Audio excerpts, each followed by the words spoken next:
India out का नारा देकर मालदीव के राष्ट्रपति की गद्दी पर बैठने वाले मोहम्मद मुइज्जू को मदद के लिए फिर एक बार भारत ही याद आया है। चीन, तुर्की और यूएई से नजदीकी बढ़ाने के चक्कर में भारत से दूरियां मुइज्जू और मालदीव दोनों को बहुत भारी पड़ी थी। टूरिज्म पर टिकी मालदीव की अर्थव्यवस्था भारतीयों के बॉयकॉट के बाद लगभग चरमरा ही गई थी, जिसके चलते पिछले साल राष्ट्रपति मुइज्जू ने भारत का दौरा किया था और दोनों देशों के बीच द्विपक्षीय संबंधों को सुधारने की पहल की थी। इस पहल पर भारत ने भी सकारात्मक रुख अपनाया था, जिसके चलते भारत ने मालदीव को कई वित्तीय सहायता प्रदान किए थे।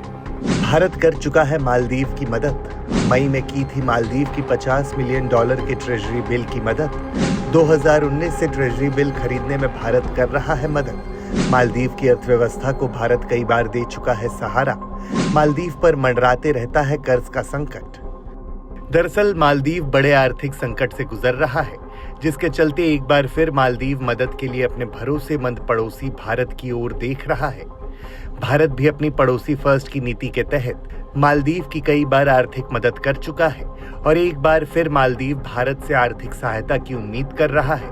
बता दें कि मुइज्जू ने प्रधानमंत्री मोदी को मालदीव की 60वीं स्वतंत्रता वर्षगांठ पर मुख्य अतिथि के रूप में न्योता दिया है, जिसके चलते पीएम मोदी 25 से 26 जुलाई के बीच मालदीव के दौरे पर रहेंगे।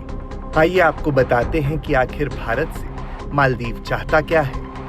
भारत से मालदीव को फायदा। पीएम मोदी को दिया स्वतंत्रता दिवस समारोह में मुख्य अतिथि के रूप में न्योता। मोदी करेंगे कई इंफ्रास्ट्रक्चर और विकास परियोजनाओं का उद्घाटन। मालदीव चाहता है भारत से 7 अरब यूरो का कर्ज। संकट में है मालदीव की अर्थव्यवस्था।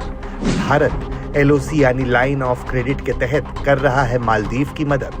बता दें कि भारत और मालदीव के रिश्ते बहुत पुराने हैं, लेकिन कुछ वर्ष पहले चीन ने यहाँ की राजनीति में बैकडोर से एंट्री की नापाक कोशिश की थी। अरब सागर में मौजूद ये छोटा सा मुल्क रणनीतिक तौर पर भारत के लिए बहुत ही महत्वपूर्ण है। ऐसे में अरब सागर में चीन की घुसपैठ भारत की सुरक्षा के लिए गंभीर खतरा हो सकता है। लेकिन लगता है कि मालदीव के नीति नियंताओं को जल्द अपने भरोसेमंद पड़ोसी भारत की अहमियत का पता चल गया और उसने चीन को दूर रखने में ही भलाई समझी है।